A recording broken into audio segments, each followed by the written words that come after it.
ગુજરાતમાં આગામી સપ્તાહથી વરસાદી માહોલ જામવાની સંભાવના છે, કેમ કે એક સાથે 3 વરસાદી સિસ્ટમ સક્રિય થવા જઈ રહી છે. સાથે જ નૈઋત્યનું ચોમાસું હાલમાં દક્ષિણ ગુજરાત આવીને અટકી ગયું છે. આગામી 2 જુલાઈ પછી આ નૈઋત્યનું ચોમાસું આગળ વધે તેવી સંભાવના છે. વરસાદની આગાહી વચ્ચે 1 અને 2 જુલાઈએ માછીમારોને દરિયો ન ખેડવા માટે પણ હવામાન ખાતા દ્વારા સૂચના આપવામાં આવી છે, કારણ કે આ દરમિયાન 40 થી 60 કિલોમીટર પ્રતિ કલાકની ઝડપે પવન ફૂંકાશે. તો આવો જાણીએ સમાચાર વિસ્તારથી. નમસ્કાર, જમાવટ સાથે હું છું પાર્થ.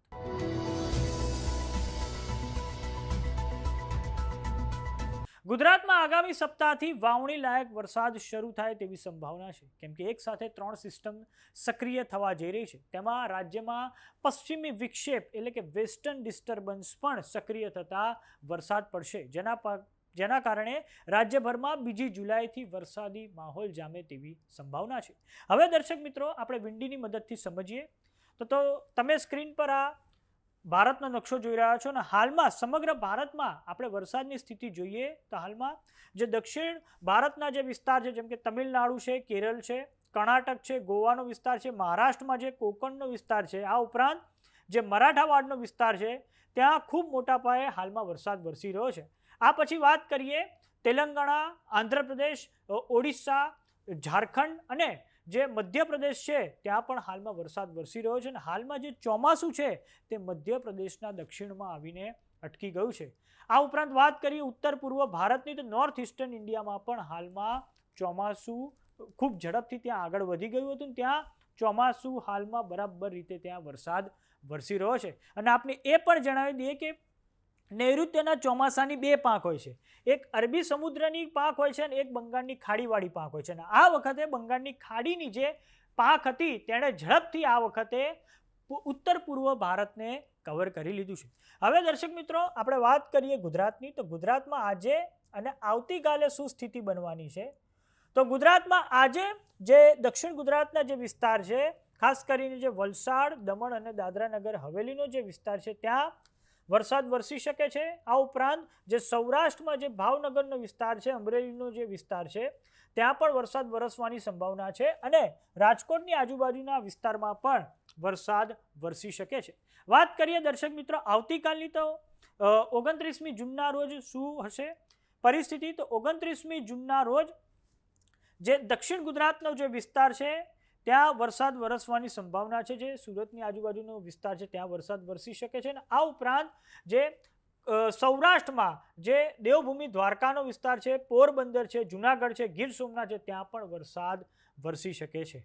હવે આપણે જણાવી દઈએ કે જે ચોમાસું છે તે હાલમાં દક્ષિણ ગુજરાત આવીને સ્થિર થઈ ગયું છે. આ તમે હવામાન ખાતાની આ સત્તાવાર જે સાઇટ છે તેના પરથી હાલમાં તો તેની તમે એક્ઝેક્ટ પોઝિશન જોઈ શકો છો. Northern limit of south western monsoon as on 28 જૂન 2026, એટલે આજની તારીખ અનુસાર જે ચોમાસું છે તે હાલમાં જે દક્ષિણ ગુજરાતનો જે વિસ્તાર છે ત્યાં આવીને સ્થિર થઈ ગયું છે. અને આ ઉપરાંત દેશભરની વાત કરીએ તો દેશમાં જે દક્ષિણ મધ્યપ્રદેશનો વિસ્તાર છે, આ ઉપરાંત જે છત્તીસગઢનો 80% ભાગ આવી ગયો છે, ઝારખંડ અને બિહારમાં આ ચોમાસું આવીને હાલમાં અટકી ગયું છે.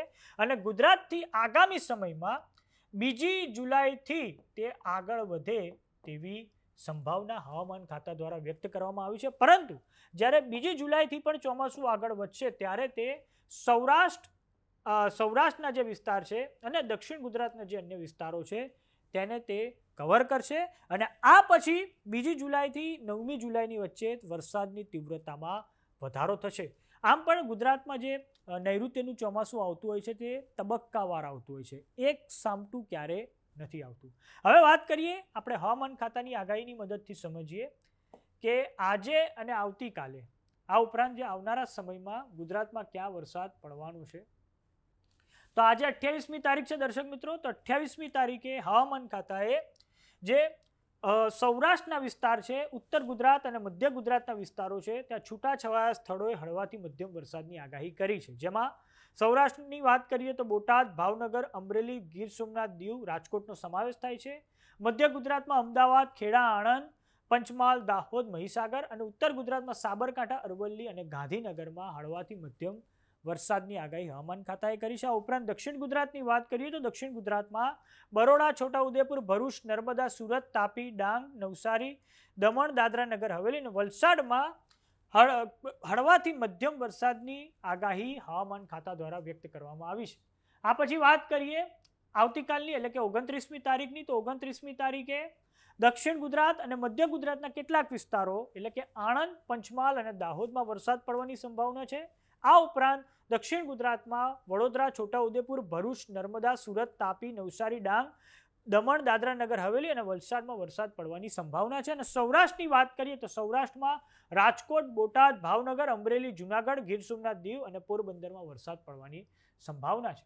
હવે દર્શક મિત્રો વાત કરીએ પરમ દિવસની એટલે કે 30 તારીખની.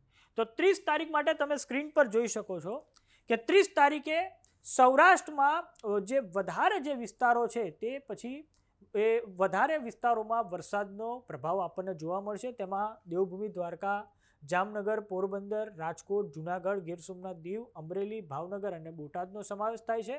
અને આ પછી વાત કરીએ મધ્ય ગુજરાતની. તો મધ્ય ગુજરાતમાં આણંદ, પંચમહાલ, દાહોદ અને દક્ષિણ ગુજરાતના જે વિસ્તાર છે બરોડા, છોટાઉદેપુર, ભરૂચ, નર્મદા, સુરત, તાપી, નવસારી, ડાંગ, દમણ, દાદરા નગર હવેલી અને વલસાડમાં વરસાદનો પ્રભાવ જોવા મળશે. આમ હાલમાં તો જે દક્ષિણના જે જિલ્લાઓ છે, દક્ષિણ ગુજરાતના જિલ્લાઓ છે ત્યાં ચોમાસું આવીને અટકી ગયું છે. કેમ કે એનું પણ એક કારણ છે, કેમ કે ઉપર જે પશ્ચિમ ભારતનો જે વિસ્તાર છે ત્યાં એવી કોઈ સિસ્ટમ નથી કે વરસાદને આગળ ધકેલે અને આ કારણે હાલમાં તો ચોમાસું અટકી ગયું છે. પરંતુ ખેડૂતોએ હવે ચિંતા કરવાની જરૂર નથી. આગામી સમયમાં 2 જુલાઈ પછી ગુજરાતમાં વાવણી લાયક વરસાદ પડવા જઈ રહ્યો છે.